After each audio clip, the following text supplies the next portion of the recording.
దేవుని నామానికి స్తోత్రాలండి. మీ అందరికీ నా హృదయపూర్వక వందనాలండి. మరి దేవాతి దేవుడు ఈ దినం మనతో మాట్లాడినట్టు మనము మరి కొన్ని మాటలు ధ్యానిద్దామండి. దేవునికి స్తోత్రం. దేవాతి దేవుడు మనల్ని సజీవులుగా ఉంచి ఈ రీతిగా మనం కలుసుకొని దేవాతి దేవుడు మరి గనపరచడానికి దేవుడు మనకిచ్చిన ఈ గొప్ప ధన్యతను బట్టి, గొప్ప భాగ్యాన్ని బట్టి మరొకసారి మన ప్రభువైన యేసుక్రీస్తు నామమునకే మహిమ ఘనత ప్రభువును చెల్లిస్తున్నానండి. మరి వీడియో మీకు వినిపించట్లేదు అంటున్నారు కాబట్టి మరి ఇంత దగ్గరగా కూర్చొని చెప్పడానికి దేవుడు నాకు ఆయన కృప ఇచ్చినందుకు ఆయనకి కోట్లాది కృతజ్ఞతాస్తుతులు చెల్లిస్తున్నానండి. మరి ఈరోజు మరి మనం దేవుడిని మనం మహిమపరిచేవారిగా ఉండాలి. మరి ఆయన మనము మొరపెట్టినప్పుడు ఆయన మనకి ఏమి దయచేస్తున్నారో మనం చూద్దామండి. చూడండి, ఆ కీర్తనలో దావీదు రాసిన కీర్తన మరి 50వ అధ్యాయము 15వ వచనము చదువుకుందామండి. ఆపత్కాలమును నీవు నన్ను గూర్చి మొరపెట్టుము, నేను నిన్ను విడిపించెదను, నీవు నన్ను మహిమపరచెదవు. దేవునికి స్తోత్రం. చూడండి, దేవాతి దేవుడు ఏం మాట్లాడుతుందంటే, నువ్వు ఏ సమయంలో మనము మొరపెడతామో, మనం ఎలాంటి పరిస్థితిలో మనము ప్రభువుకి మనం విజ్ఞాపన చేస్తామో ఆ ప్రార్థన వింటారంటండి దేవాతి దేవుడు.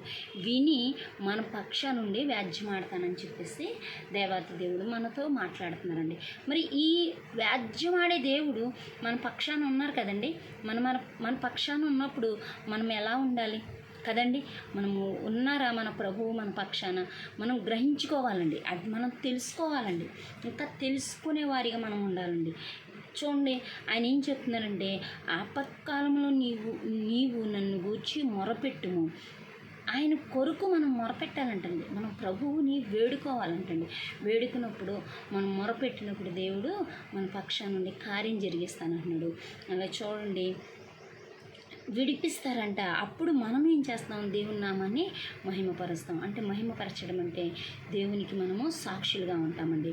మన పక్షాన దేవుడు అనేకమైన కార్యాలు జరిగిస్తున్నాడు కదా. ఆ కార్యాలు జరిగించినప్పుడు మనం ఏం చేస్తామంటే ఆయనకి సాక్షులుగా మన సంఘాల్లోనూ, సమాజంలోనూ, ఇరుగు పొరుగు వారి దగ్గర అనేకమైన మనం ఉంటున్న ప్రతి స్థలంలో కూడా దేవుని నామాన్ని మహిమపరిచేవారిగా, గణపరిచేవారిగా మనం ఉంటామండి.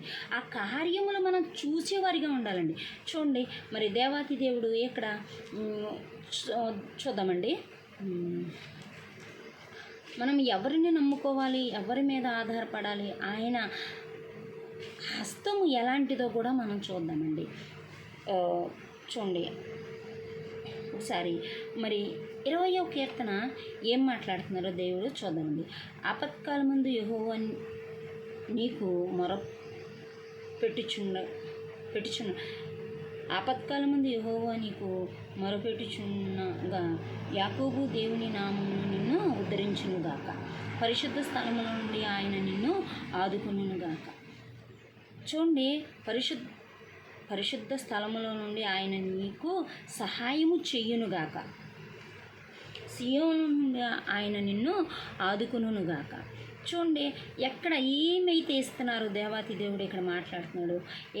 పరిశుద్ధ స్థలంలో నుండి మనకి ఏం చేస్తున్నారండి? సహాయం చేస్తున్నారండి మన ప్రభువైన యేసుక్రీస్తు. దేవాతి దేవుడు మన పక్షాన నుండి మనల్ని ఆదుకుంటున్నారండి.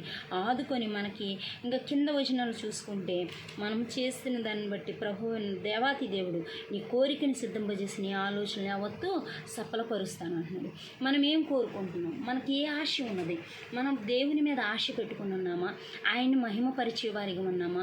ఆ ఆశ మనకు ఉండాలండి. మన హృదయాంతరంగములు ఎరిగిన దేవాతి దేవునికి మనం మనస్సులో ఏదైతే మనం ఆయనకి చోటిస్తామో, మన ఆశ అంతా కూడా ఆయన మహిమపరిచే వారిగా ఉంటే దేవుడు తప్పకుండా మనం ఏదనుకుంటే మంచి కార్యములు, ఏ కార్యం మనం అనుకున్నా ఆ కార్యము దేవుడు కార్యము జరిగిస్తానని వాగ్దానం చేస్తానండి.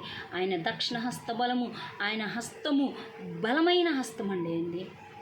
ఆయన ఎలాంటి హస్తమో మనం ఒక చాట చూద్దామండి. మరి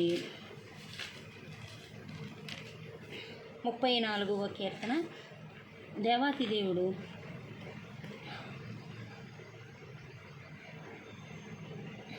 4వ వచనం ఒకసారి చదువుదామండి. నేను యెహోవా యొద్ద విచారణ చేయగా ఆయన నాకు ఉత్తరం ఇచ్చును. నాకు కలిగిన బాధలన్నిటి నుండి ఆయన నన్ను తప్పించును. వారు తట్టు చూడగా వారికి వెలుగు కలిగానంటండి. వారి ముఖములు ఎన్నడూ లజ్జింపలేదంటండి.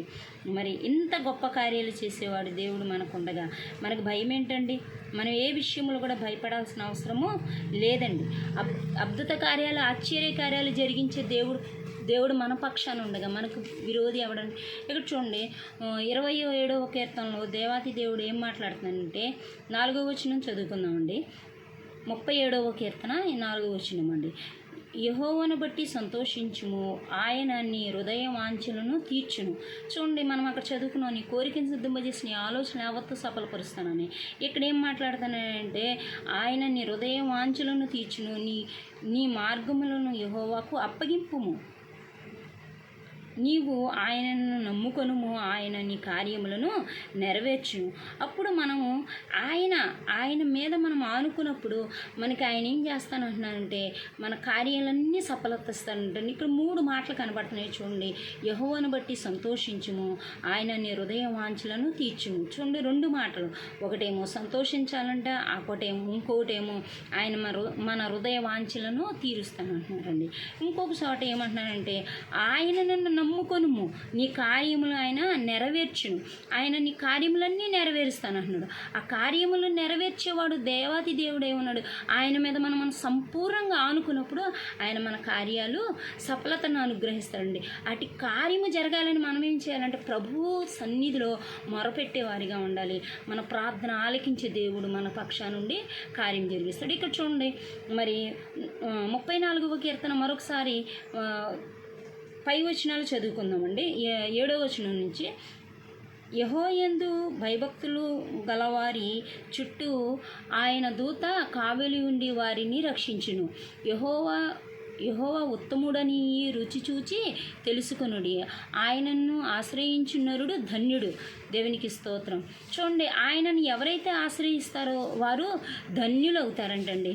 ఆయనని యెహోవా ఉత్తముడని రుచి చూచి తెలుసుకున్నవాడు ఏమై ఉంటాడు? ఆయనను ఆశ్రయిస్తాడండి నరుడు. అప్పుడు మనకి పై వచనాలు చూసుకుంటే ఆయన దేవదూతలు కావలి ఉంటాయంటండి. ఆయన రక్షణ కవచము మన పక్ష నుండి ఆయన రక్షిస్తానని వాగ్దానం చేస్తున్నాడు. ఆ వాగ్దానాలు మన పట్ల నెరవేరాలని మనం ఏం చేయాలంటే ఆయనతో మనము ఉండాలండి. ఆయనతో మనం ఉన్నప్పుడు ఆయన కార్యాలు మన ఎడల జరుగుతాయండి. జరిపించే దేవుడు మన పక్షానుండగా మనం దేనికి కూడా అధైర్యపడక్కర్లేదు, భయపడక్కర్లేదండి కదండి. మనము దేవుడు కార్యం చేస్తాడని మనము సంపూర్ణంగా ఆయన మీద ఆనుకోవాలండి. మన దేవాతి దేవుడే మాట్లాడుతున్నాడండి. దేవుడు ఏం చెప్తున్నాడు తెలుసండి? అనేకమైన చోట్ల ఆయన మాట్లాడుతున్నాడు కదండి. చూడండి, ఇక్కడ 20వ కీర్తన చూద్దామండి. ఆయన హస్తబలం ఎలా ఉందో. 20వ కీర్తన 6వ వచనంలో నీ ప్రార్థనలన్నీ యెహోవా సఫలపరచును గాక, యెహోవా తన అభిషేకుని రక్షించునని నాకు ఇప్పుడు తెలియను. రక్షణార్థమైన తన దక్షిణహస్త బలము చూపును. దేవునికి స్తోత్రం. చూడండి, తన రక్షణార్థమైన తన దక్షిణహస్త బలమును చూపునంటండి. దక్షిణహస్త బలము అంటే ఆయన గొప్ప బలాధ్యుడై ఉన్నాడు. మన ప్రభు అయిన యేసుక్రీస్తు దైవాతి దేవుడు, లోకరక్షకుడు, సర్వాధికారి. ఆయన రక్షించనేరకుండుటకు ఆయన హస్తము కుర్చకాలేదండి. ఆయన వినకుండున్నట్లు ఆయన చెవులు మందము కాలేదండి. ఆయన వింటున్నాడండి, ప్రతి మాట వింటున్నాడు. యెషయా గ్రంథం 59వ వచనములో ఆ మాటలు ఒక్క వచనములు ఆ 2 మాటలు ఉంటాయండి. ఆ పిమ్మట అనేకమైన విషయాలు అక్కడ కనబడతాయండి. మరి మీరు ధ్యానించండి. అక్కడ అన్యాయస్తుల గురించి కానీ ఇంకోటి అనేకమైన ఇశ్రాయేలు జనాంగాన్ని గురించి అనేకమైన రాసుకుంటూ వచ్చారండి. అనేకమైన లేఖనాలు ఉన్నాయండి. మరి దేవాతి దేవుడు రాజులను వాడుకున్నాడు, అనేకుల్ని వాడుకున్నట్టు మనం చూస్తున్నామండి. దేవాతి దేవుడు గొప్ప కార్యాలు చేసేవాడు. ఆయన దక్షిణహస్త బలము మన పక్షా నుండి ఆయన మనం చూస్తున్నాడు. తన పరిశుద్ధ ఆకాశం నుండి ఆయన తనకి ఉత్తరం ఇచ్చినట్టండి. అవునండి, మనం మొరపెట్టినప్పుడు దేవుడు మనకి ఎక్కడి నుంచి మనం ప్రార్థన ఆలకిస్తున్నాడు చూసారా మీరు? తన పరిశుద్ధ ఆకాశంలో నుండి అతనికి ఉత్తరం ఇచ్చును. ఎక్కడి నుంచి అండి? పై వచనాలు చూసుకుంటే ఆ 5వ వచనం చివరి మాటలలో నీ ప్రార్థనలని యెహోవా సఫలపరచును గాక. ఎక్కడండి 20వ కీర్తనలో అనేకమైన మాటలు దాగిబడి ఉన్నాయండి, దాచబడి ఉన్నాయండి. ప్రభు అయిన యేసుక్రీస్తు నీ కొరకు, నా కొరకు, మన కొరకు అనేకమైన మాటలు దాచిపెట్టి ఉంచాడు. ఈ మాటలు మనం గ్రహిస్తున్నామా? ఈ మాటలు మనము మనలో మన హృదయంలో ఉంచుకుంటున్నామండి? మన హృదయ వాంఛలు తీర్చే దేవుని సన్నిధిలో మనం అడిగి పొందుకుంటున్నామండి? ఏదైనాను ఏదో ఒకటి ఒకటి అడిగేస్తున్నాము, అది కార్యం జరగలేదు, ఇంకా దేవుడు ఇంకా చెయ్యడేమో, ఇంకొకసారి అడుగుతున్నాము, చెయ్యడేమో. ఇదే మనకి మనం ఎలా నిరీక్షణ కలిగి ఉండాలండి, ఆసక్తి కలిగి ఉండాలి. ప్రభువు ఈ కార్యం జరిగిస్తాడు, నా దేవుడు నా పక్షాన ఉన్నాడు, నా దేవుడు నాతో ఉన్నాడు, నా దేవుడు లేకపోతే నేను లేను అండి. మనం బ్రతికి ఉన్నామంటే కేవలం ఆయన కృప అండి, ఆయన కృపే. స్వస్థపరిచి యెహోవానే నేనేనా అన్నాడు. ఆ కార్యం ఆయన జరిగించట్లేదా? మనం బ్రతికి ఉన్నామంటే ఎవరి కొరకు బ్రతికి ఉన్నాము? మనం దేని కొరకు బ్రతికి ఉన్నాము? మనము సజీవులుగా ఉన్నామంటేనే ఆయన కృప అండి. తెలుసండి మీకు? ఒక్కసారి మనల్ని మనం పరీక్షించుకుందాం. నన్ను నేను పరీక్షించుకుంటున్నాను, మిమ్మల్ని మీరు పరీక్షించుకోండి. నన్ను నేను హెచ్చరించుకుంటూ మిమ్మల్ని హెచ్చరిస్తున్నానండి. నిజంగా అడుగుతున్నానండి, నిజంగా మీరు దేవుని మీద ఆనుకుంటే దేవుడు కార్యము జరిగించే వరకు కూడా మీరు నిజంగా ఓపికతో చూస్తారండి. దేవుని కోరికను నెరవేర్చేవారిగా మీరు ఉంటారండి. ఆకాంక్ష ఉంటుందండి, మనకు ఆశ పుడుతుందండి మన ప్రభువును చూడాలని. యెహోవా అనే ఉత్తముడని రుచి చూచి తెలుసుకున్నవాడు ధన్యుడు అంటున్నాడు. నరుడు ధన్యుడంట. మనం నరులమండి. ఆయన ఊపిరి మనలో ఉందండి. ఆదిలోనే ఆయన మానవుణ్ణి చేశాడంటే ఆయన హస్తములతో చేశాడండి. ఆయన హస్తకృత్యములతో దేవాతి దేవుడు మనల్ని చేసుకున్నాడండి. మనమేమో ఇలాగా వెళ్ళిపోతున్నాము. ఇదంతా నా జ్ఞానం, ఇదంతా నేను చేసుకున్నది, ఈ మొత్తం ప్రపంచమే నేను చేశానన్నట్లు కొందరు ఫీల్ అయిపోతూ ఉంటారండి. భూమి ఆకాశం సృజించిన సర్వ సృష్టికర్తను మర్చిపోతున్నాడు.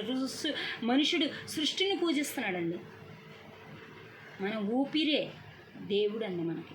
మన దేవుడు మనలో పెట్టిన ఊపిరి క్షణము ఒక నాడి ఎన్నిసార్లు కొట్టుకుంటుందండి? 72 సార్లు కొట్టుకుంటుందండి నాడి.